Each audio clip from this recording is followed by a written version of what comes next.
Salut, je m'appelle Célie, j'ai 24 ans, je viens juste de finir mes études en sciences politiques. J'habite à Paris, j'ai une grande maison, j'ai plein d'argent, j'ai un gars magnifique, j'ai plein d'amis.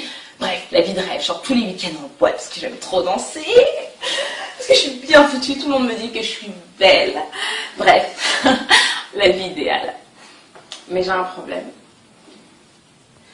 J'ai un gros problème.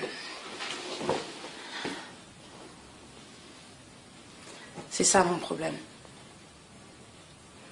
C'est qu'après les strass et les paillettes, quand je rentre chez moi, que j'enlève ma perruque, plutôt ma prothèse, ben moi je le vois, j'ai très mal. Parce que je me dis que j'ai 24 ans, j'ai peut-être même pas fait le tiers de ma vie, et je suis condamnée à ça, parce que je peux rien faire d'autre. Enfin, je peux pas me montrer comme ça, c'est pas possible. Sinon tout s'arrête. Pourquoi? Parce que je me suis tissée, et encore tissée, parce que je voulais qu'on me dise toujours que j'étais belle et encore belle et de plus en plus belle. Je me suis fait toutes sortes de mèches qui me serraient la tête. Des mèches, des lourdes mèches, je faisais des coiffures, je tirais. Je me défrisais, je me suis peut-être défrisée une centaine de fois. Et je me disais que ça allait s'arranger. Donc j'achetais des crèmes, je dépensais de l'argent pour m'acheter la dernière crème, Dark and Lovely, Dr Miracle, Botanical, de toutes sortes de crèmes pour arranger la situation. Et j'ai fait qu'aggraver la situation. Et aujourd'hui, je suis condamnée. Je suis condamnée à rester comme ça. J'ai pas le cancer, j'ai pas de leucémie. Pourquoi est-ce que je dois me traîner ça tout le temps? Pourquoi? Je veux pas que ça vous arrive. C'est un truc que je souhaite même pas à mon pire ennemi.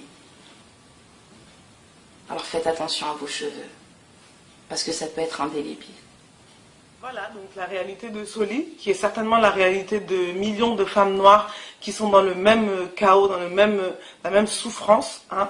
Donc nous avons initié une campagne, les de la populace, encore une fois, c'est encore nous, une campagne contre les méfaits du tissage, du défrisage, des tresses et de tout ce qui a trait à la maltraitance du cheveu afro. Aujourd'hui, il faut que ça rentre dans les têtes, il faut que ça se comprenne. Il y a un problème, un sérieux problème. Ouais, il y a un gros problème et ce qui moi me fait mal, c'est que personne n'en parle. Personne n'a tiré l'alarme pour dire que c'était plus possible, que c'est pas possible que 80 à 90% des femmes d'une communauté noire là se cachent les cheveux, ça arrache les cheveux, se font du mal avec des produits chimiques, avec des tractions répétées. C'est pas possible. Attends, je vais juste leur montrer, hein, voilà, les alopécies. Hein, malgré que ça fasse des mois que je sois devenue naturelle, j'ai toujours un problème pour faire pousser mes cheveux de devant à cause des tractions. C'est des problèmes de millions de femmes. Voilà. C'est pas juste moi avec mon problème et son problème, c'est des millions de femmes, c'est nos mamans.